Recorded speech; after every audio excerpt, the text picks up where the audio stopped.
नमस्कार साथियों, all India medical students association United से राष्ट्रीय अध्यक्ष भरत बेनीवाल और साथ ही राष्ट्रीय रोजगार संघ के संरक्षक के रूप में आप सभी के सामने लाइव कार्यक्रम में हाजिर हूं और सभी साथियों से इतना ही कहना चाहूंगा कि ज्यादा से ज्यादा साथी लोग जुड़े। सबसे पहले आप सभी को मेरा क्रांतिकारी सलाम, नमस्कार। साथियों, मैं आप सभी से कहना चाहता हूं कि ज्यादा से ज्यादा वीडियो को शेयर जरूर करें ताकि इंफॉर्मेशन पहुंच सके। काफी दिनों से मैं लाइव आया हूं, आपको पता है, क्योंकि हर 10 दिन में 15 दिन में लाइव आता हूं मैं ज्यादा से ज्यादा। क्यों, जो वीडियोज होते हैं वो आपसे शेयर कर दिए जाते हैं, छोटी मोटी चीज जो भी जानकारी होती है उसको लेके।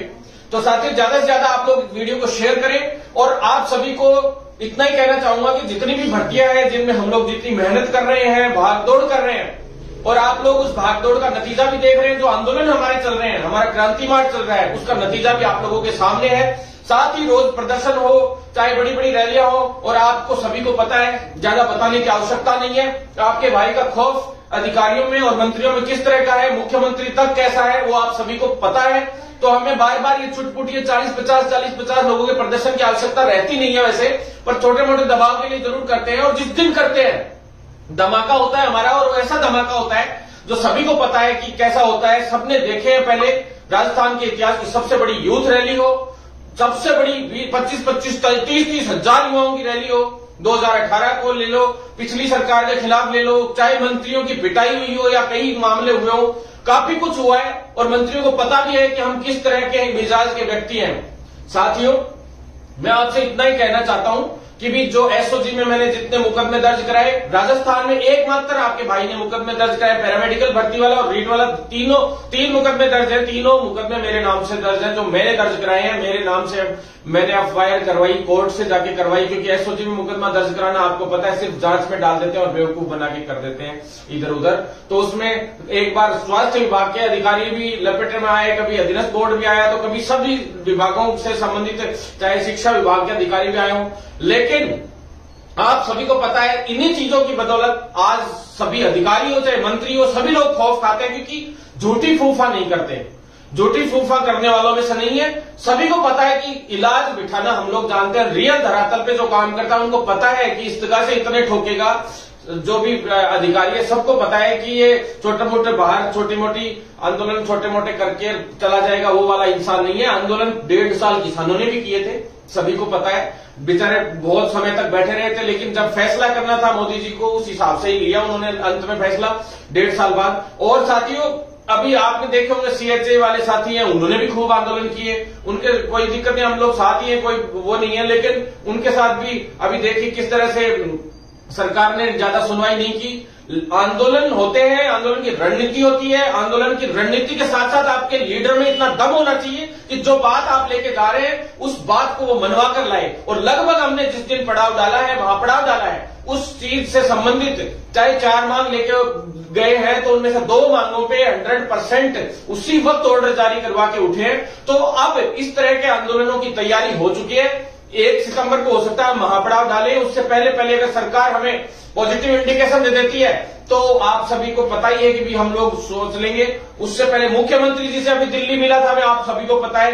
साथ ही केंद्रीय मंत्रियों से भी मिला था, चिकित्सा मंत्री भारती प्रवीण पवार मैडम हो चाहे मनसुख मांडविया जी हो, सब दोनों से मिला था। साथ ही यहां पे भी राजस्थान में सभी अधिकारियों से मंत्रियों से लगातार मुलाकात हमारी चल रही है। और उसी केंद्रीय मंत्री जो मैडम है भारती प्रवीण पवार, उन्होंने पत्र भेजा था यहाँ पे और उन्होंने जवाब मांगा था कि जब 3531 भर्तियों के लिए हमने आपको बजट दे दिया, सारी चीजें दे रखी है, तो वो भर्ती शुरू क्यों नहीं कराई जा रही है। प्लस जो पिछली सीएचओ की भर्ती है उसके लिए उन्होंने पत्र भेजा बकायदा, और उस पत्र की बदौलत आप सभी को पता है कि तुरंत प्रभाव से डिसीजन हुआ और सीएचओ की जो भर्ती है वो राज्य सरकार में उच्च अधिकारी डॉक्टर पृथ्वी जी है, हेल्थ सेक्रेटरी है, जिनके साथ मीटिंग हुई है कल, आप सभी ने देखा होगा। और इस तरह की मीटिंग जिसमें पैरामेडिकल का भी जो हाईएस्ट लेवल के इंसान है, जैसे रजिस्ट्रार साहब है पैरामेडिकल काउंसिल के, या जो उच्च सर्वा अधिकारी हैं, सभी को वहां बुलाया गया। एनएचएम के भी सारे अधिकारियों को बुला रखा था और आपके भाई का भी वहां पे मौजूद था और बीच में बैठा था, आप सभी ने देखा होगा मीटिंग में। साथियों, सभी का था जितनी डिमांड थी चिकित्सा एवं स्वास्थ्य की भी उसमें डिमांड थी सारी की सारी, चाहे वो रेडियोग्राफर, लैब टेक्नीशियन की भर्ती से संबंधित हो, सीएचओ की भर्ती से संबंधित हो, एएनएम की भर्ती हो, नर्सिंग ऑफिसर की हो, सभी की, एमओ की भर्ती का भी लगभग हमने डिसीजन करवा लिया था साथियों। तो मैं सारी भर्तियों के लिए आपको अभी पूरा बता देता हूं। सबसे पहले मैं सीएचओ की, साथियों की जो सीएचओ फेडरेशन है हमारी यूनियन, उससे संबंधित आपको कल एक वीडियो डालूंगा, उसके हिसाब से अकेला यूनियन के लिए एक वीडियो डालूंगा साथियों। वो वीडियो आप अलग से देख लेना, यूनियन का जो काम है उसके संबंधित पहली बार कोई वीडियो आएगा। तो साथियों मैं आपको बता दूं, सीएचओ की जो पिछली भर्ती है 7810 की जो वैकेंसी थी, उस 7810 वैकेंसी में वेटिंग का सबसे पहले बता दूं, धर्मेंद्र भाई काफी संघर्ष करते रहते हैं वेटिंग के लिए। तो साथियों में धर्मेंद्र भाई कल भी आए थे और मिले थे, उन्होंने साथ बात भी की थी, उन्होंने कहा था कि भाई साहब मिलते हैं, अधिकारियों से हम मिले भी थे, उस विषय पे भी हमने बात रखी थी। वेटिंग जल्द ही करवाएंगे, लेकिन उससे पहले जो वेटिंग वाला एक बैच है जो चल रहा है, 623 का था वैसे टोटल मिला के, लेकिन अभी उसमें से लमसम संभावना है कि 519 के करीब साथी लोग एग्जाम देंगे अभी ब्रिज कोर्स की, बीपीसीसीएचएन की। तो उन सभी साथियों के एग्जाम का लगभग नोटिफिकेशन अभी एग्जाम के लिए नोटिफिकेशन यानी फॉर्म खुलने वाले हैं जल्द ही, अभी इसी वीक में खुल जाएंगे या लास्ट सोमवार मंगलवार तक फॉर्म खुल जाएंगे साथियों। तो आपकी प्रक्रिया पूरी है और 3rd वीक तक एग्जाम है, सितंबर के 2nd वीक तक एग्जाम 20 सितंबर तक कंप्लीट कर दिया जाएगा। लेकिन वेटिंग वाली जो सूची है, इसमें से जितने लोग एब्सेंट रहेंगे यानी जो फॉर्म भरेंगे उसी के अकॉर्डिंग 2nd वेटिंग आएगी साथियों, क्योंकि इसमें 125 के करीब 105, 103 इस तरह से कुछ पोस्टें खाली रहने का उम्मीद है। साथ ही इस पोस्ट की एक सूची जारी हो जाए, मैं कैसे भी उस प्रयास में लगा हुआ हूं, क्योंकि पीडी साहब जो है एनएचएम के पीडी साहब जो है वो गौरव सैनी जी, अब नए पीडी साहब ने पदभार संभाला है, मैं 2 बार मिल लिया उनसे और उनको कल मीटिंग में भी बुलाया गया था। तो साथियों मैं आपको बता दूं कि जल्द ही उन्होंने आश्वासन दिया कि स्पोर्ट्स की सूची, अभी उन्होंने काम संभाला है, अतिरिक्त चार्ज है, तो इस हिसाब से स्पोर्ट्स की सूची है वो भी जल्द ही जारी होगी साथियों। इसके बाद ट्रेनिंग फंड का भी इश्यू नॉर्मल सीएचओ का बता देता हूं एक बार बस फटाफट। ट्रेनिंग फंड का आज प्राइवेट का जो है आपने देख लिया होगा, प्राइवेट का फंड आना शुरू हो गया है और पहले भी आया था, 2-4 दिन पहले भी 20-20, 10-10 कॉलेज करके तुरंत फंड आना शुरू हो जाएगा। और साथियों जिनके गड़बड़ हुई हो, मान लो किसी के 10,000 आया, 50,000 आना था, तो वो साथी लोग मेरे पास शिकायत भेज सकते हैं, अपन लोग उनके खिलाफ कार्रवाई भी करेंगे, विश्वविद्यालय में भी शिकायत करेंगे। साथ ही जिन्होंने साइन नहीं किए थे उसके बावजूद उनका 10,000 आया, तो हो सकता है उनका एक बार बीच में यह भी हो कि भी कुछ का अभी तक क्लियर नहीं था तो उनके 10-10 हजार भेज दिए, बाकी के 40,000 भी उनके आ जाएंगे जहां तक मेरी उम्मीद है। और फिर भी कोई दिक्कत होगी तो हम कोर्ट में भी जाएंगे, चाहे न्यायालय में जाएंगे, सब तरीके से लड़ाई वो लड़ेंगे और फोर्जरी का केस भी इनके खिलाफ लगाएंगे, पोस्टेज के खिलाफ। रही बात 15th कमीशन के हिसाब से 9 जिलों की सैलरी की, वो स्वायत्त शासन में भी हमने कल मिले थे अधिकारियों से, मैंने लिख के भी डाला था ट्वीट पे। साथ ही साथियों जो वित्त विभाग के नरेश ठकराल जी उनसे हम मिले थे आज वापिस, तो वापिस कल एक बार और मिल रहे हैं ताकि वो 9 जिलों का क्लियर करवा के जल्द से जल्द आप लोगों के अकाउंट में आने शुरू हो जाए पैसे।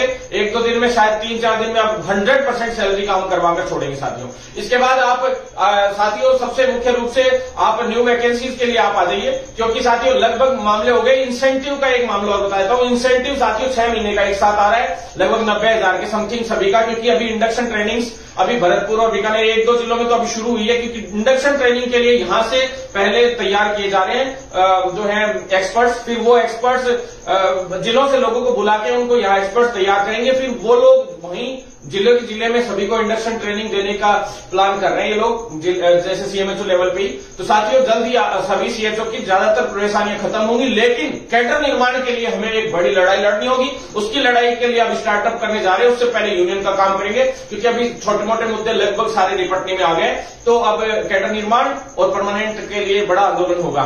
तो साथियों आप लोग साथ बनाए रखें, बड़े स्तर पर हम लोग आंदोलन करेंगे। अब नई वैकेंसीज के लिए हम लोग बात करेंगे साथियों। राजस्थान के चिकित्सा विभाग के लिए सबसे पहले हमारी तरफ से इतनी बड़ी मेहनत जो चल रही थी, 4-5 महीने हो गए साथियों। कम्युनिटी हेल्थ ऑफिसर की जो भर्ती थी उसको काफी समय से कॉन्ट्रेक्चुअल रूल 2022 सर्विस रूल्स जो बन गए थे उससे भी अप्रूवल लेनी पड़ गई थी, जिसकी वजह से कम्युनिटी हेल्थ ऑफिसर की भर्ती बीच में एक बार वहां अप्रूवल के लिए गई तो 1.5-2 महीने लग गए। एनएचएम एमडी चेंज हुए, कई एमडी चेंज हुए, अभी एमडी का पद भी खाली है, पीडी का भी पद खाली था 1-1.5 महीने से।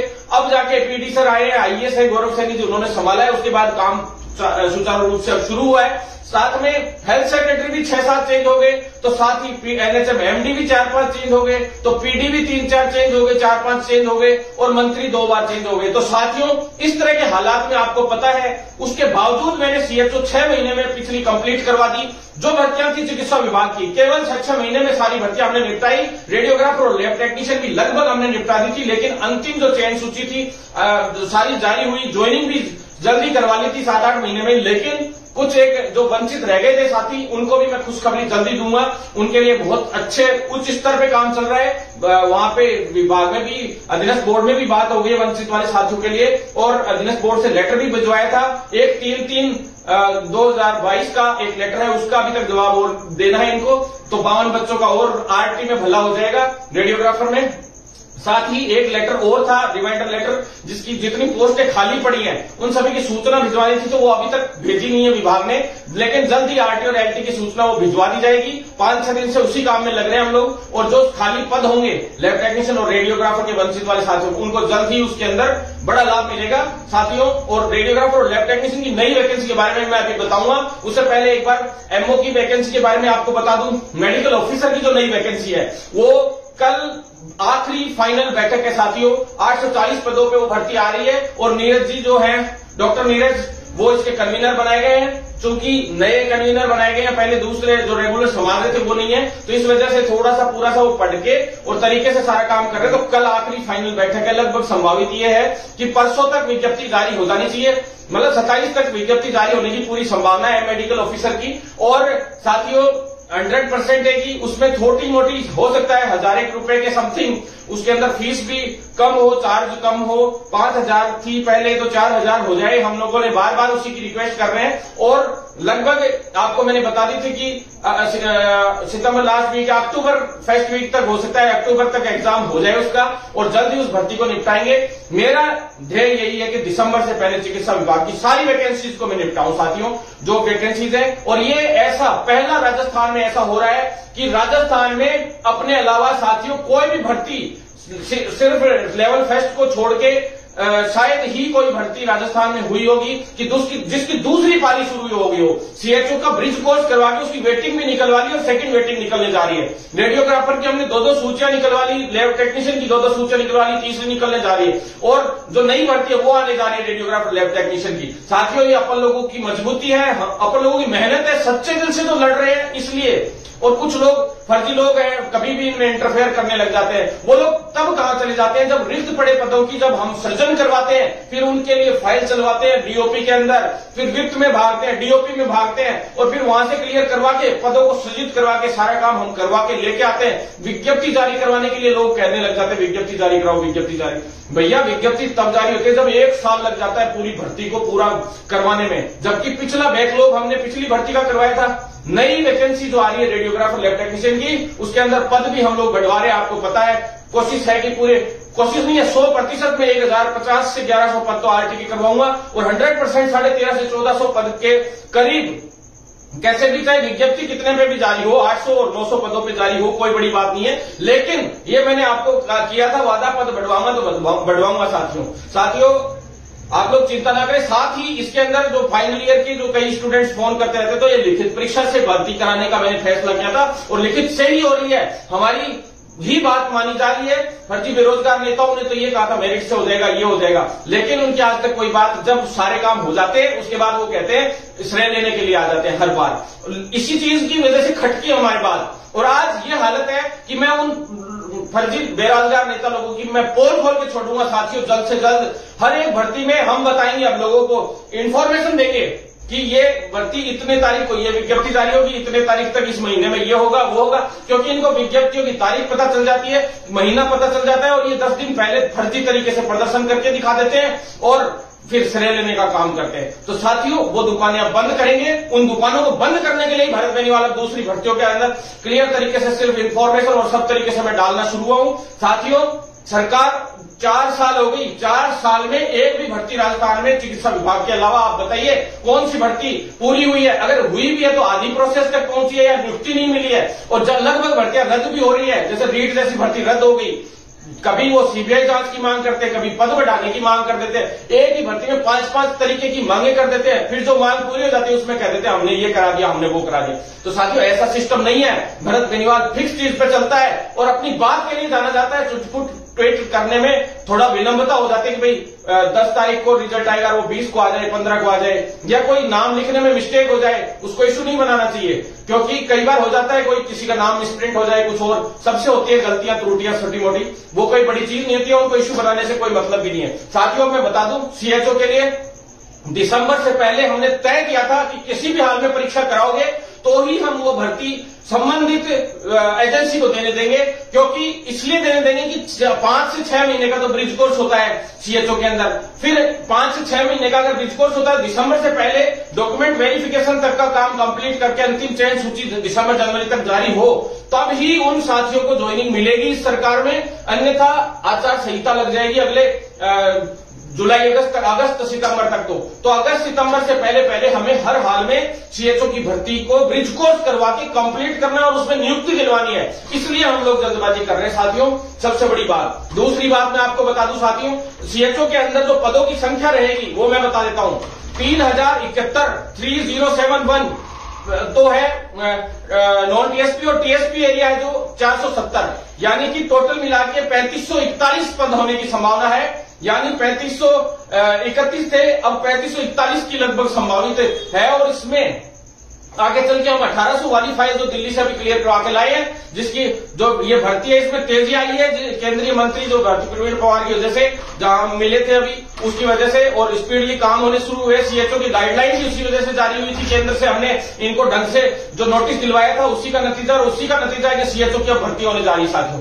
तो साथियों मैं आपको बता दूं, सभी साथियों तक इस वीडियो को जरूर पहुंचाएं, क्योंकि ये संघर्ष है, इसको अब और मजबूती से हमें आगे बढ़ाना होगा, जल्द से जल्द इस भर्ती को पूरा करवाना होगा। अगर आप लोग विश्वास, जब भी आपने मेरे पे विश्वास जताया है, हमने जब भी प्रहार किया है सरकार पे, आप पीछे का सोशल मीडिया अकाउंट मेरा खोल के देख सकते हैं, हमारा प्रहार इतना खतरनाक रहा है। और 144 धारा के अंदर हम लोगों ने सचिवालय के सामने प्रदर्शन किए और इतना जबरदस्त प्रदर्शन किया, जबकि मुझे प्रशासन ने गिरफ्तार भी 1-2 बार करने की कोशिश की, लेकिन किसी की हिम्मत नहीं है, मजाल नहीं है कि हमें गिरफ्तार कर ले। कैसे कर लेंगे? हम ईमानदार हैं, हम लोग साफ समझ के लोग हैं, हम प्रोफेशनलिस्ट हैं। हम जब सरकार पे और देश पे विपदा आई थी उस वक्त हम लोगों ने कोरोना के अंदर वॉरियर के रूप में, एक सैनिक के रूप में लड़ाई लड़ी थी, और हम वही सैनिक हैं। हम लड़ना भी जानते हैं और लोगों की सेवा करना भी जानते हैं। साथियों बिल्कुल 100% हम लोग जल्द से जल्द सीएचओ को पूरा करवाएंगे। इसके अंदर मैं बता दूं आपको, जीएनएम, बीएससी नर्सिंग और आयुर्वेद तीनों लोगों को एलिजिबल किया गया है। आप लोग चिंता ना करें, पुराने नियमों से ही ये भर्ती करवाने का हमारा था पूरा टारगेट, और लगभग तय हो चुका है पूरी तरह से। सिर्फ सीएचओ की विज्ञप्ति जो है, विज्ञप्ति का जो अब जारी होनी है उसके लिए ड्राफ्ट तैयार हो रहा है। आज मैं फिर से मिला था सीएचओ की विज्ञप्ति के लिए, सुन लीजिए आप लोग कान खोल के, ड्राफ्ट तैयार हो चुका है, हो रहा है सभी साथियों। और जैसे ही ड्राफ्ट तैयार होगा बस अप्रूवल लेके तुरंत प्रभाव से अनुमोदन होके और तुरंत प्रभाव से वो विज्ञप्ति जारी हो जाएगी। तो यानी 6-7 दिन का समय हमने दिया इनको, 31 अगस्त तक का। और साथियों इससे ऊपर नीचे होता है तो ये 1 सितंबर हमारा है, आप सभी को पता है। तो तैयार रहें आंदोलन के लिए। अगर कोई दिक्कत आती है तो साथियों अब हम बिल्कुल नहीं सहेंगे। और वैसे भी हमारा रोज प्रदर्शन हो रहा है, ऐसा कोई दिन नहीं है। इन दिनों में क्रांति मार्च हमारा चल रहा है, 17 जिलों में हमारा क्रांति मार्च जा चुका है। 17 जिलों में बड़ी बड़ी सभाएं हुई हमारे सभी साथियों की, जितने भी चिकित्सा विभाग के खास करके सीएचओ वाले साथी है जो लगे हुए थे सारे इसमें, जो पहले से लगे हुए वो लोग भी और सभी लोग। और आगे चल के जो बाकी जिले बच गए उनमें अब क्रांति मार्च आगे बढ़ेगा 1 सितंबर से। तो साथियों तैयार रहें, मजबूती से हम आगे बढ़ेंगे। बहुत ही बेहतरीन काम चल रहा है हमारे क्रांति मार्च की बदौलत, इतनी बड़ी हम सभी की, इन सभी की एकता की बदौलत, चिकित्सा विभाग की एकता की बदौलत। क्योंकि चिकित्सा विभाग जिस दिन स्ट्राइक पे आता है राजस्थान सरकार हिल जाती है, ये नियम है। डॉक्टर्स हो चाहे सीएचओ हो चाहे सभी साथी लोगों, और जिस दिन हम लोग स्ट्राइक करने की सरकार को पता है, इसीलिए हमारी मांगे मानती है सरकार। इसलिए साथियों मैं बता दूं, आप लोगों को बिल्कुल चिंतित होने की जरूरत नहीं है। पद बढ़ोतरी भी हम करवाकर इसमें रहेंगे। 1800 की एक फाइल और है, वो उसको भी जब तक एग्जाम होगी या उससे थोड़ा आगे तक, जब तक रिजल्ट जारी होगा उससे पहले तक हम लोग ये 1800 पद भी जुड़वा लेंगे। और इन जो पिछली भर्तियां उनकी सेकंड वेटिंग निकलने के बाद जो बैकलॉग बचेगा उस बैकलॉग को भी उसमें जुड़वा लेंगे। तो टोटल मिलाकर 5500 के करीब पद सीएचओ के होने की पूरी संभावना है साथियों। इसके बाद आप आ जाइए असिस्टेंट रेडियोग्राफर और लैब टेक्नीशियन की जो भर्ती थी, उस भर्ती और एएनएम तीनों का मैंने आज से 1 महीने पहले आपको बता दिया था कि एजेंसी राइसेम के लिए बताया था, आप सभी को पता है कि राइसेम को देना चल रहा है। अब कई लोगों को तो ये भी नहीं पता कि मैंने एक दिन टीसीएस लिख के डाल दिया कि भाई टीसीएस करवाएगी, तो उन लोगों ने भी 1 घंटे बाद ट्वीट कर दिया टीसीएस हम दोपहर में मिले थे, टीसीएस करवाएगी। कल भी कह रहे हैं, बोले कल मैंने डाल दिया, हमारी मीटिंग हुई, बड़ी बैठक हुई, उसमें निर्णय हुए, बकायदा मेरी फोटो है, सब बैठक हो रही है उसके अंदर, तो उनको पता नहीं था कि बैठक हो रही है क्या। तो अब अचानक से रात को ट्वीट करते हैं फर्जी बात बेरोजगार नेता लोग कि हम भी दिन में मिल के आए थे। अरे भैया तुम मिल लेते हो ना, तो उसके 2 मिनट के अंदर तो ट्वीट डाल देते हो, तुम्हें इन्फॉर्मेशन मिल जाती है। तो कल तो पता नहीं कैसे भूल गए या पहले पता नहीं कैसे भूल गए, तो काम तो हम करते हैं। बाकी प्रताप सिंह दूतड़ जी सर थे वहां पे, उस दिन बाहर खड़े थे बच्चे, सर उधर से निकल रहे थे, उनको घेर लिया, अब उनको पूछ रहे हैं सीएचओ की भर्ती के लिए। अरे भैया उनको पता कहां से होगा, सीएचओ से उनका कोई लेना देना ही नहीं है। साथियों, प्रताप सिंह दूतड़ जी सर ने तो रेडियोग्राफर और लैब टेक्नीशियन और सारी भर्तियां अभी दे दी हैं, क्योंकि 31 जुलाई को उनका रिटायरमेंट था और उन्होंने अपने पास से चार्ज लौटा दिया था। पहले रिटायरमेंट का पूरा चांस था, लेकिन वो पहले ही रिटायरमेंट लेना चाह रहे थे समय से पहले ही। अभी 6 महीने का एक्सटेंशन ही 6 महीने बाद था उनका रिटायरमेंट, तो लेकिन अब वो पहले ही लेना चाह रहे थे 6 महीने पहले ही, लेकिन उन्होंने रिटायरमेंट नहीं लिया। तो इस वजह से वो अभी डीपीसी का और थोड़े कोर्ट केसेस, ये 2 काम स्पेशली देख रहे हैं। बाकी भर्तियों का काम अब दूतड़ जी नहीं देख रहे हैं, छोटे मोटे गाइडेंस जरूर वो देते हैं। तो साथियों, बेवजह की बातों में मत आया करो। जो बाहर कई बच्चों को कह दिया कि सुरेश नवल जी से, अरे भैया सुरेश नवल जी सर से नहीं मिले थे, वो दूतड़ जी सर से मिले थे, प्रताप सिंह दूतड़ जी से, और वो कोई बात नहीं है, चलो वो उससे कोई बात नहीं होती, बेमतलब के इश्यूज क्रिएट करते हैं। तो साथियों, मैं आपको बता दूं, तीनों भर्तियां राइसेम को दी जा रही हैं और राइसेम भी टीसीएस को देगी। मैं बता दूं आपको, राइसेम लगभग टीसीएस से करवाती है सारी भर्तियां। आपको बता दूं, टीसीएस ही आएगी और टीसीएस की फुल फॉर्म भी उनको नहीं पता होगी, टाटा कंसल्टेंसी सर्विसेज। साथियों, जो है टाटा ही करवाएगी, जहां तक है पूरा संभावना यही है। और साथियों, मैं आपको बता दूं, पहले भी इसने कई बड़ी भर्तियां करवाई है, केंद्र की हो चाहे राज्य की हो। और साथियों, कल की मीटिंग का मैंने बता दिया। और सबसे बड़ी बात अब मैं बता दूं सिलेबस की। कई लोग कह रहे थे सिलेबस, साथियों 5 महीने पहले मैंने वीडियो में डाला था कि सिलेबस लगभग वही चीजें रहती है, सभी भर्तियां चिकित्सा विभाग की हैं, उसके अंदर 80% तो जो है उससे रिलेटेड आता है जो आप पढ़ रहे हो, चाहे पैरामेडिकल फील्ड का है, चाहे नर्सिंग का है, चाहे एएनएम से रिलेटेड हो। एएनएम की बहनों को भी मैं बता देना चाहता हूं, 80% तो आपके उसमें से आएगा, जो आपका जो पूरा आपने पढ़ा है, जो डिप्लोमा किया या डिग्री किया है उसी के दौरान जो पढ़ाई की आपने, यानी जो योग्यता है उससे रिलेटेड, जो डिग्री या डिप्लोमा है उससे रिलेटेड, यानी जो संवर्ग से आप हो।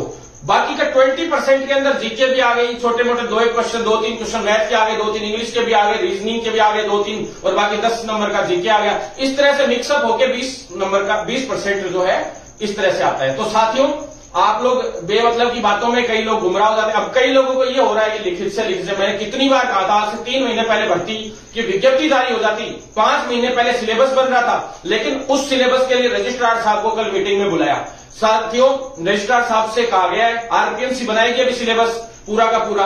आप सभी को बोलता, उसी दौरान मैंने सिलेबस के दौरान जो फार्मेसी काउंसिल के अंदर जो एग्जिट टेस्ट शुरू करवाया, एग्जिट एग्जाम रजिस्ट्रेशन के लिए, फर्जी रजिस्ट्रेशनों को रोकने के लिए भी रजिस्ट्रेशन हो, बाहर से कोई रजिस्ट्रेशन कराने आता है तो उसकी पहले परीक्षा होगी काउंसिल के अंदर, उसी तरह से आरपीएमसी के अंदर भी अब एग्जाम रखी जाएगी और जो एग्जाम पास होगा उसी का रजिस्ट्रेशन होगा। तो इससे क्या है, फर्जी लोग ऑटोमेटिक रुक जाएंगे और आप लोगों को चिंता करने की जरूरत नहीं है। साथियों, जल्द से जल्द भर्ती आ रही है और कई फाइनल ईयर के साथी लोग भी मेरे को फोन करते रहते हैं कि वैसा हमारे तो एग्जाम अभी लेट है थोड़ी सी, हमारा नंबर। साथियों, जब तक आप लोगों के एग्जाम रिजल्ट जो आता है इस भर्ती का परिणाम जो घोषित होगा उस परीक्षा का, तब तक अगर आपकी फाइनल ईयर हो जाती है और रजिस्ट्रेशन हो जाता है तब तक आप लोगों के लिए सही रहेगा कि भाई आप लोग इसमें एलिजिबल रह सकते हैं। तो साथियों, लगभग मान लीजिए कि दिसंबर से पहले लेकिन लगभग दिसंबर में इसका पेपर होगा और जनवरी फरवरी के अंदर हर हाल में लगभग नवंबर दिसंबर में एग्जाम होगा और जनवरी फरवरी में परिणाम घोषित हो जाएगा। प्रयास चल रहा था कि ऑनलाइन हो, लेकिन ऑनलाइन वाला बैठने में भी दिक्कत आ रही है। हम प्रयास कर रहे हैं कि ऑनलाइन एग्जाम हो इसके अंदर, जिससे पेपर और ये सब चीजें आउट होने का नहीं रहे झंझट और सारी चीजें तरीके से हो। साथियों, पद बढ़ोतरी की मैंने बताई थी कि इसमें फाइल हम लोग पद बढ़वा रहे हैं। और साथियों, उसके बाद मैं आपको बता दूं जो नर्सिंग ऑफिसर और फार्मासिस्ट की, साथियों दोनों भर्तियां एमएनआईटी को दी गई थी। दोनों भर्तियों में दोनों भर्तियां MNIT को दी गई थी। आज से 3 महीने पहले फाइल भेज दी गई थी, लेकिन हमारा विरोध और आंदोलन इतना मजबूत था उस वक्त, लगातार क्रांति मार्च चल रहा था, सारी चीजें थी, तो लिखित परीक्षा पे हम लोग अड़े हुए थे। लिखित परीक्षा के लिए एक आदेश भी जारी हुआ DOP से, आपने देखा होगा, एक संशोधन होकर आया था। फिर दोबारा से हम लोगों ने प्रयास किया कि भी इसको जो भर्तियां हैं इनमें नर्सिंग ऑफिसर का लगभग अधिकारियों ने कह दिया था। CMO में मेरी आरती डोगरा मैडम से आपने देखी थी पहले कि आरती डोगरा मैडम से मिला था, मैं कुलदीप राका जी से मिला था, ललित जी से मिला था, और जो चिकित्सा मंत्री थे इनसे भी लगातार मिल ही रहे। तो साथियों जो उच्च अधिकारी हैं इसके, उनसे भी हम लोग मिल रहे हैं। तो साथियों इस दौरान लिखित परीक्षा लगभग तय हो गया था, लेकिन अभी भी इसमें बार बार इसमें वही रोड़े आ रहे हैं, कभी लिखित परीक्षा से, कभी मेरिट से, कभी लिखित परीक्षा से। तो MNIT ने मेरिट से लेने से इनकार कर दिया था अभी, और वापिस MNIT के पास अभी भेजी गई थी फाइल थोड़े दिन पहले, अब वापिस वही चल रहा है, रोक टोक पड़ी है। लेकिन नर्सिंग ऑफिसर के अंदर मैं आपको बता दूं, हम लोग कोशिश कर रहे थे पद बढ़ोतरी की, क्योंकि 1250 ऊंट के मुंह में जीरे के बराबर थी। तो 1250 में 1350 और नई वैकेंसीज अभी जुड़ने जा रही है। राजमेश यानी कि जो मेडिकल कॉलेजेस है, मेडिकल कॉलेज में 1350 पदों की एक फाइल और आई है साथियों, लेकिन वो 1350 की नहीं थी, 1968 के करीब पदों की थी, 2000 के समथिंग मान लीजिए आप। लेकिन उसमें से अप्रूवल सिर्फ 1350 को ही मिली है लगभग, और बढ़ जाते हैं तो अब कोई बड़ी बात नहीं है। लेकिन 1350 और 1250 यानी कि लगभग आप मान लीजिए कि ये 2500 से 2600 के समथिंग पद लगभग होने की संभावना है, और भी पद इसमें बढ़ सकते हैं साथियों। आपको मैं बता दूं, इसके बाद जो है जो एग्रीमेंट की बात थी रेडियोग्राफर और लैब टेक्नीशियन में, एक चीज मैं बतानी भूल गया था साथियों, जो एग्रीमेंट की बात थी वो फाइनल एग्रीमेंट अभी जो है बिल्कुल MOU लगभग तय हो चुका है पूरी तरह से साथियों। एग्रीमेंट भी लगभग कल फाइनल अप्रूवल सा ही दे दिया है। कई लोगों को ये गुमराह किया जा रहा था कि वित्त विभाग में फाइल अटक गई, 2500 रुपए एक जने की फॉर्म फीस। बात ये थी कि फॉर्म कि कल हमसे पूछा गया था तो हमने बताया था कि फॉर्म बढ़ेंगे, संख्या इतनी कम नहीं रहेगी जितनी आप सोच रहे हो, क्योंकि उन्होंने ये सोच रहा है कि हो सकता है पोस्ट खाली जाए, तो ऐसे में कहीं फॉर्म फीस इनसे ज्यादा ले या क्या करें किस हिसाब से, क्योंकि मैंने कहा कि आप जितनी सोच रहे हो इससे तिगुनी संख्या 100% आएगी। तो फॉर्म फीस आप 600, 700, 500 जो भी रखते हैं तो भी काम हो जाएगा, लगभग एजेंसी करवाने में सक्षम रह जाएगी, क्योंकि एजेंसी का चार्ज होता है वो एक साथ में ज्यादा संख्या में अगर बल्क में लोग होते हैं तो वो चार्ज कम पड़ता है पर स्टूडेंट के हिसाब से। तो साथियों आप लोग चिंता ना करें, पैरामेडिकल काउंसिल में भी साथ ही रजिस्ट्रेशन की प्रक्रिया का मैंने आपको बता ही दिया कि एग्जाम से करवाने का हमारी कवायद जारी है, और जैसे RNC में अभी ऑनलाइन भी करवा दी है सारा का सारा रिजल्ट वगैरह सारी चीजें, उसी तरीके से सभी चीजों में सुधार करने का हम प्रयास कर रहे हैं। तो नर्सिंग ऑफिसर और जो है फार्मासिस्ट की जो भर्ती है, फार्मासिस्ट की भर्ती में समस्या है कि भी एक बार की मेरिट और फिर लिखित परीक्षा से, ये नियम है। तो साथियों ये तो कंफर्म है कि फार्मासिस्ट भर्ती ये प्रयास कर रहे हैं मेरिट से ही निकले, क्योंकि पूरा जोर लगा रखा, और 3 महीने से इसीलिए अटकी पड़ी है। 3 महीने से क्या, बीच में 3 साल देखिए, 2018 में मैंने इस भर्ती को छोड़ दिया था कि मुझे विश्वास था कि लिखित परीक्षा से, और विज्ञप्ति फिर कोविड आ गया 2 साल, तो उस दौरान ये कई ज्यादातर साथी लोग फर्जी बेरोजगार नेताओं के संपर्क में आ गए, उन्होंने जो आप लोगों के साथ किया वो आपके सामने है ही, मेरिट से अब कोई साथ देने वाला नहीं है। तो साथियों अब भाई आपका विपरीत परिस्थितियों में हमेशा तैयार खड़ा रहता है, और अब मैं तैयार भी खड़ा हूं। फार्मासिस्ट भर्ती को मैं चाहता हूं लिखित परीक्षा से हर हाल में करवा के सांस लूं, क्योंकि बोनस अंक जब संविदा वाले साथियों के लिए हम कर रहे हैं यार, 1 साल के 10 अंक बोनस दे रहे हैं, 2 साल के 20, 3 साल के 30, साथियों का इतना भी कॉन्फिडेंस आपका लेवल डाउन हो गया है कि आप थोड़े से नंबर भी नहीं ला पाओगे साथियों, फिर आप नर्सेज और फार्मासिस्ट बनने के योग्य ही नहीं हो अगर आप लोग थोड़े से भी नंबर 40-40 नंबर भी नहीं ला सकते हो। तो यार ये तो बड़ा दुर्भाग्य है, बड़ा दुर्भाग्य है। फिर तो नर्सिंग या फार्मासिस्ट होना ही गलत बात है। कई लोग कहते हैं मेरिट से, अरे भैया सबको मौका मिल जाएगा। कई नए बेरोजगार युवाओं को, जो बेरोजगार तो खैर मेडिकल फील्ड में कोई है ही नहीं, पर जो प्रशिक्षण ले चुका वो कहीं ना कहीं कुछ ना कुछ कमा के खा लेगा साथियों। तो प्रोफेशनलिस्ट है सारे, तो आराम से कर सकते हो आप लोग साथियों। इसके अलावा इन भर्तियों के बारे में मैंने आपको बता दिया, ज्यादा इससे ज्यादा बताने की कोई जरूरत भी नहीं है। ANM में अभी तक पदों की बढ़ने की अभी संभावना कम लग रही है, थोड़ी सी कोशिश कर रहे हैं कि एक फाइल और चले, और वो भी लगभग 1600-1700 की फाइल है। प्रयास कर रहे हैं कि 2000 पद और बढ़ जाए, तो कर लेंगे लास्ट तक जाते जाते। रेडियोग्राफर और IIT मैंने बताई थी पद बढ़ाने की। अब आ जाइए साथियों, जितने कैडर 11 कैडर हम बनवाने जा रहे हैं, लगभग पहले 8 थे। सबसे पहले हमने इस फाइल को चलवाया था जब 3 कैडर थे, फिर 5 हुए, फिर 8 हुए, फिर 11, जो भी लोग थे सब अपने अपने कैडर को लेके आ गए साथियों, और कहने लग गए कि हमारे भी कैडर बनवाइए, हमारे भी कैडर बनवाइए। जैसे जैसे हम लोगों ने इसमें जुड़वाते गए, क्योंकि कैडर बनवाने के लिए आप अपने सीनियर से पूछना, चप्पल जूते घसीटने पड़ते हैं साथियों, बिल्कुल चप्पल जूते भी खत्म हो जाते हैं, लेकिन ये कैडर नहीं बन पाते हैं। तो कैडर निर्माण का कार्य बहुत स्पीडली करवाया, ओटी हो, बीबीटी हो, चाहे ईसीजी का भी कैडर अभी तक पूरी तरह से निर्मित नहीं था देखा जाए तो, हालांकि वैकेंसियां हो रही थी। ईसीजी टेक्नीशियन वाले साथियों के लिए भी फाइल चली है, लेकिन साथी लोग ज्यादा वो रहते हैं कि जल्दी हो जाए, वो हो जाए, ये हो जाए। तो साथियों, आप लोगों को लोग भ्रमित ही करते आए हैं, बाकी आप लोगों के लिए काम करते हुए कोई नहीं आया। मेरा दिल टूट गया था एक बार तो कि मैं सारी चीजों को, इनको पैरामेडिकल के कोर्सेज को छोड़ ही दूं, क्योंकि बहुत सारे लोगों ने इतना नेगेटिव ये माहौल क्रिएट कर दिया। लेकिन मेरा मेडिकल फील्ड है, मेरा प्रोफेशन है, तो मुझे मेरा फर्ज बनता है कि मैं उनके लिए लड़ूं। उनको गुमराह करने वाले लोग बहुत है, तो उनको बचाना भी मेरा कर्तव्य है। साथियों,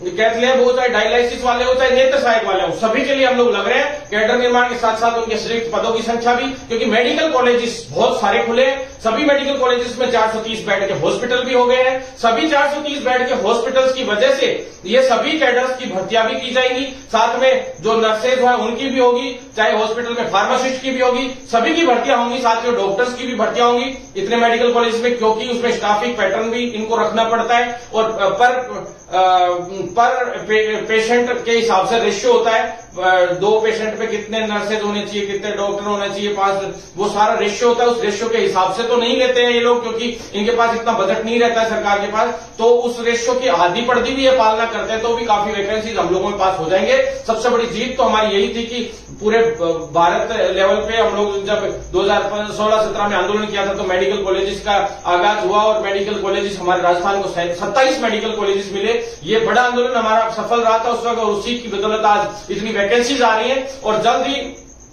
एक मेडिकल कॉलेज के लिए 430 बेड का हॉस्पिटल चाहिए, तो उसके हिसाब से खूब वैकेंसीज आने की संभावना है साथियों। अब मैं आपको बता दूं साथियों, इसके अलावा जो काफी साथी लोग नर्सिंग ट्यूटर के लिए फोन करते थे, तो नर्सिंग कॉलेजेस भी खुल रही हैं, तो उनके अंदर एक बार के लिए टेम्परेरी बेस कैसे न कैसे करके काम चलाने के हिसाब से जो है डेप्यूटेशन पे टीचर्स ले रहे हैं, बाकी नर्सिंग ट्यूटर्स ले रहे हैं, प्रोफेसर, असिस्टेंट प्रोफेसर और प्रिंसिपल, वाइस प्रिंसिपल ले रहे हैं। इतनी देर में वो फाइल क्लियर हो जाएगी, तो उसमें से 50% जो है डीपीसी पे जाएगी और 50% स्थायी। वैसे तो 3 हिस्सों में बांटी जा रही है, क्योंकि डीपीसी में पहले भी बहुत ज्यादा दे दी गई थी, तो डीपीसी होती आई आज तक नर्सिंग ट्यूटर और इन पदों पे, लेकिन आज तक क्या है, नए पदों की भर्ती 11 साल से नहीं हुई थी, 12 साल से। तो जल्द ही हम इस भर्ती को लेकर आ रहे हैं, और ये बड़ी जीत हमारी होगी।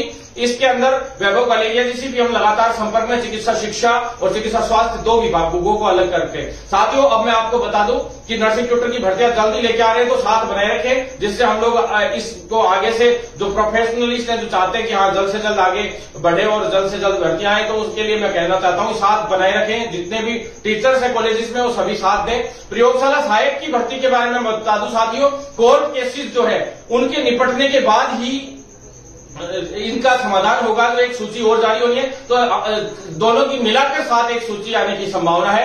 वैसे कोर्ट केसेस में कुछ ज्यादा है नहीं, जो भी चीजें हैं उनको प्रॉफिट देना है नहीं देना है वो एक बार लगभग तय हो गया, और 22 तारीख को भी सुनवाई थी, और साथ ही साथियों अभी भी एक और शायद तारीख मिली है, छोटी तारीख मिली है, लेकिन जल्दी संभावित है कि शायद मेरे हिसाब से 5 से 10 तारीख के बीच में, लगभग सितंबर के बीच में, मतलब 1 से 10 सितंबर के बीच में भी संभावित है कि एक सूची और जारी हो जल्द से जल्द, और सभी साथियों का जो वंचित रह गए उन सभी का भी नंबर आए। क्योंकि जो पहले वाली सूची है उसमें से काफी लोगों ने ज्वाइन नहीं किया है, तो वो भी एक सूची आएगी उसमें से निकल के, और साथ में जो आगे के जो काफी साथी लोग हैं जिनको कोर्ट से लाभ मिलेगा या दूसरी कुछ चीजें रह गई थी, वो सारी चीजें जोड़ जाड़ के पूरा निकाल के एक साथ में सूची निकालने की हमारा प्रयास है। साथियों, इसके बाद आपको मैं बता दूं कुछ एनएचएम की वैकेंसीज 3500 जो मेडिकल की वैकेंसीज थी चिकित्सा विभाग की, जो सीएचओ की थी, उसके अलावा 9000 टोटल वैकेंसीज बताई दी गई थी कि भी एनएचएम के अंदर, लेकिन उसमें से 3500 वैकेंसी 40,000 पे स्केल वाले सीएचओ की थी। बाकी जो थी, चाहे सेकंड ग्रेड स्टाफ नर्स की हो, पैरामेडिकल स्टाफ की हो, फार्मासिस्ट की हो, आयुर्वेद वाले हो, साथी लोगों की हो, इन लोगों की हो, कंप्यूटर ऑपरेटर की हो, मैनेजमेंट कोटे की हो, मैनेजमेंट जो संभालने वाले कर्मचारियों की हो, तो साथियों ऐसे सभी साथियों के लिए जो भर्ती बची हुई थी वो आरएचएस ने मना कर दिया है। है, उसकी फाइल रिटर्न कर दी है विभाग को, तो अब विभाग उसको शिफू से करवाने जा रहा है, लगभग तय हो गया है। तो साथियों जल्द ही शिफू उनके लिए उनकी और एक 600 के करीब वैकेंसीज हो रहे हैं मैनेजमेंट की और इन सबकी मिला के, वो सारी एक साथ करवाने का कार्यक्रम चल रहा है। तो शिफू करवाएगा जहां तक है उसकी उम्मीद है, लेकिन उसमें सैलरी बहुत कम है, पे स्केल बहुत कम है, जैसे नर्सेज की 7900 रुपए और वो भी संविदा पे।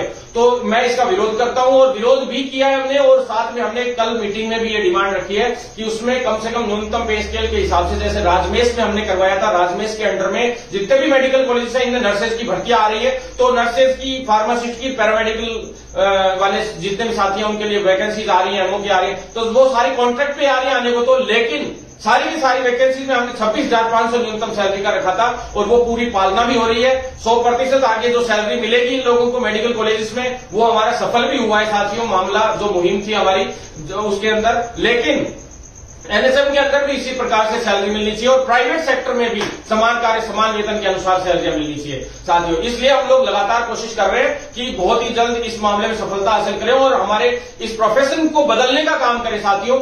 आजकल मैं प्रोफेशन के अलावा दूसरी भर्तियों के लिए भी काफी ट्वीट्स डाल रहा हूं, काफी रेगुलर उन लोगों के लिए भी काफी रेगुलर एक्सरसाइजेस हम लोग कर रहे हैं साथियों, क्योंकि वो भी हमारे साथी हैं, भाई हैं, बहन है, मामा के बच्चे हो, काका ताऊ के बच्चे हो, सभी लोग फोन करते रहते हैं कि भाई साहब आप चिकित्सा विभाग को इतना कुछ कर रहे हो, हमारी भर्तियों में तो सब अटकी पड़ी हैं, कोई करवाता ही नहीं है कुछ। तो साथियों हम लोग उसके लिए भी प्रयासरत रहते हैं। तो मैं आपको बता दूं साथियों, तो सबसे पहले तो कंप्यूटर अनुदेशक का बता ही दूं, सबसे पहले तो टेक्निकल हेल्पर वाले साथियों के लिए मैं बता देता हूं कि भी साथियों 27 की मैंने एग्जाम की बोली थी, 27 को ही डेट फिक्स मिली है और जो तय हुआ है एग्जाम का वो आपने देख ही लिया होगा। उच्च अधिकारियों के साथ बैठ के हमारी जो भी बात है 27 पे ठप्पा लगा, तो 27 को ही ठप्पा लगा। और साथियों इसी तरह से जो आपको बेस्ट विशेष है मेरे लिए, सभी लोगों उसको best of luck for the exam. और आप लोगों की 27 तारीख को एग्जाम है, शायद परमिशन लेटर या तो डाउनलोड होने लग गए होंगे, नहीं तो कल सुबह तक डाउनलोड होने लग जाएंगे। हमने परमिशन लेटर एग्जाम से 1-2 दिन पहले के लिए ही बोला था ताकि कोई धांधली नहीं हो, क्योंकि लोगों को एग्जाम सेंटर पहले पता चल जाता है तो वो कोशिश करते हैं कि कई जगह पे सेटिंग बिठाई जाए या कुछ और बिठाया जाए। तो साथियों बिल्कुल चिंतित ना हो, कोशिश करेंगे कि इसमें किसी भी तरह से अगर आपको कोई नेगेटिविटी लगे एग्जाम में कि कोई धांधली करने का प्रयास कर रहा है या कुछ और, तो आप तुरंत हमें भी शिकायत भेजें। एसओजी का भी केस और एसीबी और एसओजी के ऑनलाइन नंबर आप लोगों के सामने पड़े हैं, ऑनलाइन आप लोग तुरंत उस पर शिकायत कर सकते हैं साथियों। इसके अलावा कंप्यूटर अनुदेशक भर्ती की बात थी अभी, तो कंप्यूटर अनुदेशक भर्ती के लिए जो ट्वीट डाले और जो बातें रखी हमने, बेफिजूल की राजनीति नहीं की साथियों। आपको मैं एक बड़ा खुलासा करूंगा कंप्यूटर अनुदेशक के मामले में वक्त आने पे, लेकिन अभी मैं आपको बता देता हूं क्योंकि एक बहुत बड़ी राजनीति हुई थी कंप्यूटर अनुदेशक भर्ती में। पहले स्थायी ही भर्ती आनी चाहिए थी। राजस्थान की सबसे पहली खबर जो कंप्यूटर अनुदेशक के लिए लगी थी पत्रिका में, वो मेरा स्टेटमेंट लगा था, बड़ी खबर लगी थी, और डोटासरा जी का स्टेटमेंट लगा था, और स्थायी भर्ती होनी थी 100%। लेकिन इसको कैसे संविदा पे जलन के मारे कुछ लोगों ने फिर संविदा पे करवाया गया। अब वो सरकार में ही बैठे कुछ लोगों ने कि डोटासरा जी से चलते हो या किसी से भी चलते हो, आपस में इनकी जो भी राजनीति थी, फिर उसको वापस स्थायी भर्ती के रूप में किया गया, पूरा खेल किया गया इसको कर करा के। फिर साथियों इस भर्ती के अंदर जो है मैंने जो भी ट्वीट डाले, जो भी बातें की, मैं वेणुगोपाल जी से मिला, तारिक अनवर जी से मिला और मुकुल वासनिक जी से मिला, दिल्ली 3 महासचिवों से मिला, तभी लगभग तय हो गया था कि स्थायी भर्ती होगी। लेकिन उसके बाद साथी लोग थे, संघर्ष कर रहे थे, दीपेश भाई वगैरह सभी साथी लोग संघर्ष कर रहे थे। उन सभी साथियों ने अच्छा संघर्ष किया, दिल्ली तक गए, फिर दिल्ली से वो वहां गए, लखनऊ गए। तो साथियों जो साथी लोग थे जो वहां पे जाके सारा कुछ कर रहे थे, उन सभी साथियों की बदौलत हुआ। साथ ही हमारे भी सभी का संघर्ष था मिला जुला के साथियों लगभग। तो इसको स्थायी किया गया। स्थायी के बाद साथियों जो कुछ लोगों ने खुद ही राजनीतिक इसमें हवाई फैला के खुद को चमकाने की प्रयास किया साथियों, और वो किन के द्वारा भेजे गए, क्या भेजे गए थे, किस तरीके से थे वो, जो साथी लोग रियल में संघर्ष करने गए थे उनके साथ जाके उन्होंने भी अपना नाम चमकाने का प्रयास किया साथियों। लेकिन रियल में यही था कि भी जो इस धरातल पे काम करने वाले लोग थे, दीपेश भाई, ये लोग सभी साथी लोग, जो पूरा ग्रुप था इन लोगों का, वो साथी लोगों को मैं शुभकामना देता हूं कि उनकी वजह से आज कंप्यूटर अनुदेशक भर्ती स्थायी रूप में इतनी मजबूती से आगे बढ़ी साथियों।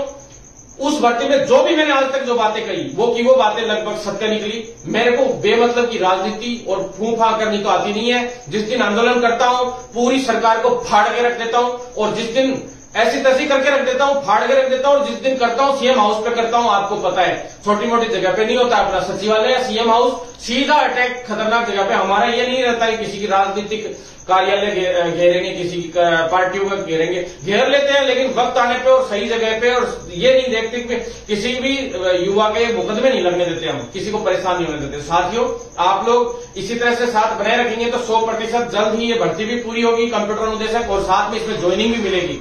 मुझे नहीं पता साथी लोग जो कंप्यूटर अनुदेशक वाले हैं या जो भी साथी लोग हैं, कुछ एक दो लोग बोलते रहते हैं कि ये वो, तो साथियों मैं भी आपके लिए काम ही कर रहा हूं। मुझे सिर्फ जो फर्जी राजनीति है उससे बिल्कुल 1% भी पसंद नहीं है, जो फर्जी लोग राजनीति करते हैं उनके। मैं साथियों आपसे इतना ही कहना चाहता हूं कि आप लोग साथ बनाए रखेंगे तो 100% आप लोगों का जल्दी काम होगा। साथियों, वीडियो वाले साथी है उनको मैं बता दूं, सभी साथियों का जो दस्तावेज सत्यापन का काम है वो जल्द ही शुरू होने वाला है। साथियों, विभाग जो है, पंचायत राज विभाग है, वहां से जो एक्सपर्ट कमेटी है, वो कमेटी की जो है अभी बैठक है एक दो दिन में, और वो तय लगभग हो चुका है। जो आपका जो शेड्यूल है वो भी तैयार हो चुका है। अगले वीक या लगभग 7-8 दिन के अंदर अंदर, हर हाल में हो सकता है 2 दिन में ही हो जाए, पर जल्द ही आप लोगों का वीडियो वाले साथियों का जो दस्तावेज सत्यापन शुरू होने वाला है। और आप लोग तैयारी रखें, अपने दस्तावेजों को तैयार रखें, पूरे डॉक्यूमेंट्स कंप्लीट रखें। साथियों इसके अलावा फायरमैन वाले साथी हैं, उनके लिए अब मैं आखिरी चीज बता दूं, जितने भी साथी हैं फायरमैन वाले साथियों, इसके साथ फर्स्ट ग्रेड और सेकंड ग्रेड की भी मैं आपको एक सूचना दूंगा साथियों। इसलिए आप लोगों से मैं कहना चाहता हूं कि फायरमैन वाले और एएफओ के साथी हैं, असिस्टेंट फायरमैन ऑफिसर जो है, उन सभी साथियों के लिए मैं एक बात कहना चाहूंगा साथियों। कल मुझसे एक ट्वीट में पहली बार गलती हुई, उस गलती की बदौलत कविता चौधरी और सुनीता चौधरी वर्ड का मिसप्लेस हुआ मुझसे साथियों।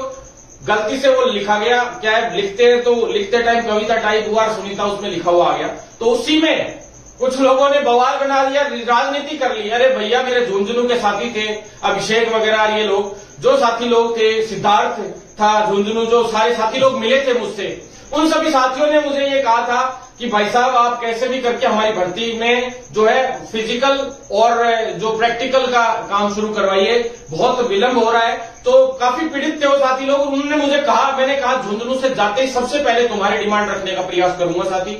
आप लोगों ने जब बोला है तो वो मेरे रिश्तेदारी में भी थे साथी, तो मैंने कहा चलो ठीक है मैं प्रयास करूंगा। साथियों, मैं आया, मैंने बातें रख दी, 3 दिन का गैप हुआ है झुंझुनू के बाद, 4 दिन का जो भी है, आते ही मैंने शुरू किया काम। लेकिन साथियों मुझे नहीं पता था कि कुछ राजनीतिक लोगों को इतनी ज्यादा चिढ़ लगती है कि ये भर्तियों में ये क्यों दे रहा है इन्फॉर्मेशन। आग देखो कितनी लग रही है कि भाई ये क्यों दे रहा है इन्फॉर्मेशन, ये क्यों। अरे भैया तुम अपना काम करो ना, नहीं तो इलाज भी हमें ढंग से करना आता है। बहुत अच्छा इलाज करता हूं मैं, बहुत शानदार वाला इलाज करता हूं मैं, ऑनलाइन और करता हूं लाइव करके। तो आप कई मंत्रियों से पूछ लेना, पिछली सरकार वालों से पूछ लेना, खूब हुए थे। उन्हीं के क्षेत्रों में गाड़ियां भी फूट जाती है, पता नहीं क्या क्या हो जाता है। लेकिन थोड़ा हिसाब से आप लोग थोड़ा ध्यान रखिए, हिसाब से रहिए, फायदे में रहेंगे। जब मेरे भर्तियों में आप लोग इंटरफेयर कर रहे हो बेवजह का, तो हम ये नहीं करेंगे इंटरफेयर, हम लोग तो इन्फॉर्मेशन और सही सूचना देने का प्रयास करेंगे, जिससे क्या है लोग भ्रमित नहीं हो। हर बार यही होता है कि विज्ञप्ति जारी होनी होती है, 2 दिन पहले पता लगा लेते हैं और 5 दिन पहले पता लगा लेते हैं, 2 दिन पहले प्रदर्शन कर देते हैं और कह देते हैं हमने करवा दी। तो वो चीज मुझे सामने लानी है हर एक की। अब हर चीज की इन्फॉर्मेशन हम लोग प्रयास करेंगे कि जल्द से जल्द आप लोगों तक पहुंचाए। सिर्फ इन्फॉर्मेशन इसलिए आप लोगों तक पहुंचाई जाती है क्योंकि फिर कोर्ट केसेस वो लोग उठाते हैं और कोर्ट केसेस से पता नहीं क्या क्या करते हैं साथियों। तो मैं आपको बता दूं, जो इन चीजों की फर्जी राजनीतियों में नहीं पड़ता, ईमानदार आदमी हम लोग आर पार की लड़ाई लड़ते हैं और सरकार के खिलाफ इसीलिए एसओजी में मुकदमे दर्ज कराने की हिम्मत रखते हैं। आज तक एक मुकदमा लोगों ने थाने में करा दिया होगा, एप्लीकेशन दे दी होगी, जांच के लिए लिख दिया होगा, इससे ज्यादा कुछ नहीं हुआ। जो मुकदमे दर्ज हुए एसओजी में भरत बेनीवाल के नाम से ऑनलाइन पोस्ट किए हुए हैं, आप लोग देख लीजिएगा खोल के। अभी भी हम लोग जाते हैं, हमारी पड़ती है सुनवाइयां एसओजी के लिए, हम लोग जाते हैं, कई बार हमें बुलाया जाता है। और साथियों जो मुकदमे दर्ज है, चाहे रीट का हो चाहे पैरामेडिकल भर्ती का हो, जो मुकदमे हैं वो कोर्ट से जाकर हमने मुकदमे दर्ज कराए थे, तब जाके फर्जी बाहर हुए थे, फर्जी पकड़े गए थे, जो भर्तियों में खुलासे हुए थे। साथियों सच्ची लड़ाई लड़ते हैं, फर्जीवाड़े के खिलाफ कानून के लिए भी मुख्यमंत्री से स्पेशल मिले थे, तरीके से मिले थे और सारी चीज हमने स्पेशल पॉइंट टू पॉइंट रखी थी क्योंकि हमें लीगल नॉलेज भी है, हम मेडिकल तो है ही, साथ में ऊपर से लॉ भी अब एंड पे आ गई है, लॉ भी हमने कर लिए और हर तरीके से नॉलेज रखते हैं। इसी वजह से सारी चीजें हमारी सफल रहती है। साथियों मैं बता दूं आपको, फायरमैन और सारे साथी लोग, उन सभी साथियों ने मुझे कहा था, मैं चला गया और जाके मैंने सारी इंफॉर्मेशन डाल दी और वही चीज आज आंदोलन के बाद सामने आई आप लोगों की, आपने देख ली होगी वो बातें आई है सामने। जो बात मैंने कल कही थी वो ही आ गई।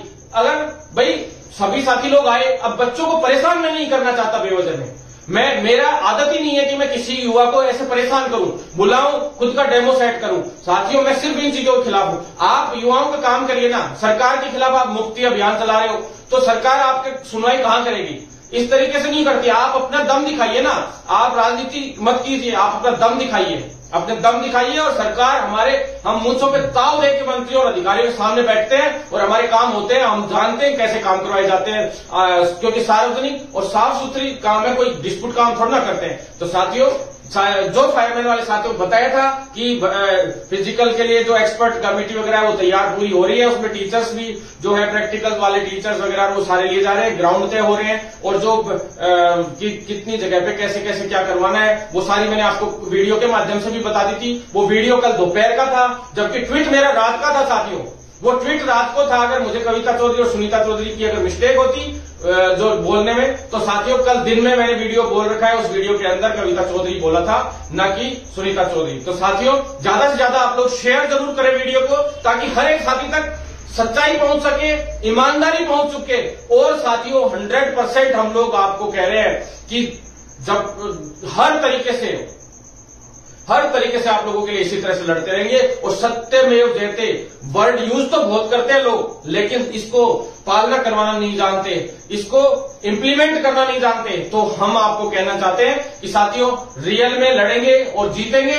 सत्यमेव जयते, इनकलाब जिंदाबाद के साथ ज्यादा से ज्यादा शेयर करें। और साथियों, अब आखिरी फर्स्ट ग्रेड की मैं आपको बता दूं, सेकेंड ग्रेड और फर्स्ट ग्रेड वाले साथी, काफी साथी लोग जो जुड़े हुए रहते हैं, उनसे भी कहना चाहता हूं कि शेयर जरूर करें। अब स्पेशल इन्फॉर्मेशन, आखिरी इन्फॉर्मेशन आप लोगों के लिए कि फॉर्म खुलेंगे नहीं खुलेंगे, ये संशय काफी समय से चल रहा है, जिसकी वजह से कई लोगों को ये हो रखा है कि भी एग्जाम पोस्टपोन होगी नहीं होगी। लोग क्या है, ट्वीट डाल के उल्टी सीधी बातें, एक दो लोगों की, जो नेताजी लोगों की आदत रहती है कि हाँ कुछ भी लिख देते, तो उनका क्या है, पूरे दिन काम ही विरोध का है, खुद का काम करने का तो है नहीं कुछ।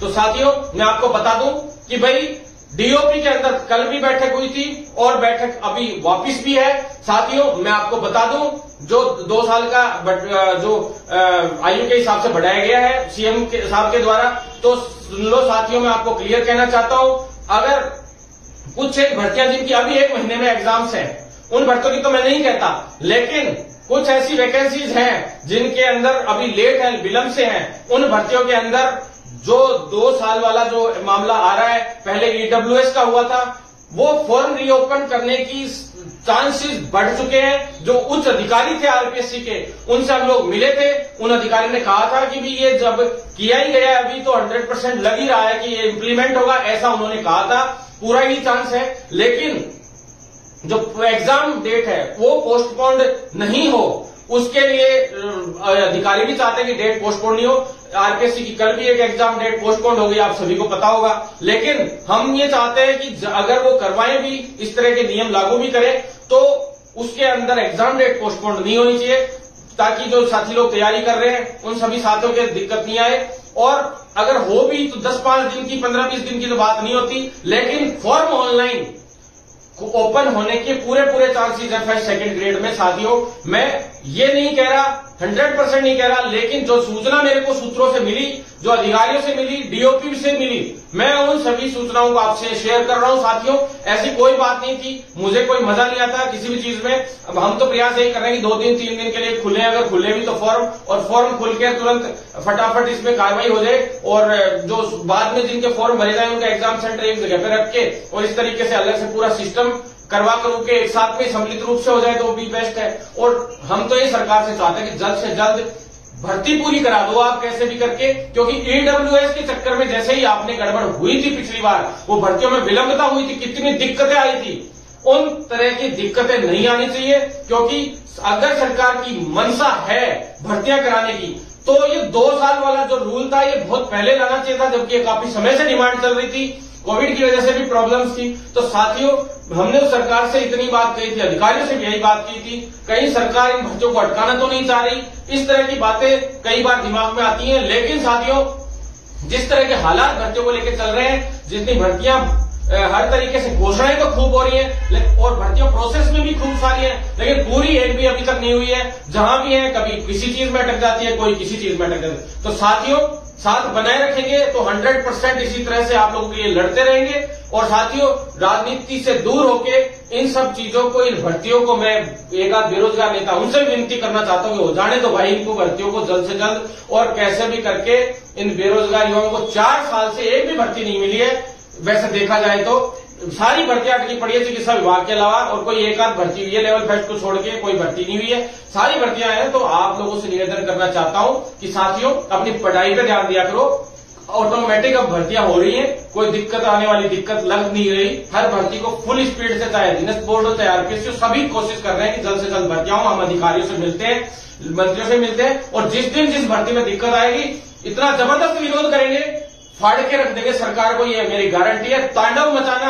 तांडव मचाना किसको कहते हैं, ये भरत बेनीवाल के पहले की वीडियोस निकाल के देख लेना, और राजस्थान सरकार से पूछ लेना, पुलिस प्रशासन से पूछ लेना, और उच्च अधिकारियों से पूछ लेना कि तांडव मचाना किसको कहते हैं। राजस्थान सरकार कान खोल के सुन ले, जल्द से जल्द इन भर्तियों को स्पीडली पूरा करवाए, सारी चीजों को कंप्लीट करवाए, जिससे क्या है रोजगार मिल सके। और साथियों, इन चीजों को पूरी तरह से हम लोग साबित करके दिखाएंगे कि जल्द से जल्द ये भर्तियां पूरी कैसे होती हैं। धन्यवाद साथियों, इनकलाब जिंदाबाद, सत्यमेव जयते। साथियों, ज्यादा से ज्यादा वीडियो को शेयर करना ताकि इन्फॉर्मेशन सारी पहुंच सके। लंबा लाइव रहा, लेकिन अगली बार से क्या है, भर्तियों के छोटे वीडियो डाल दिया करेंगे ताकि आप लोगों तक पहुंच सके। धन्यवाद साथियों।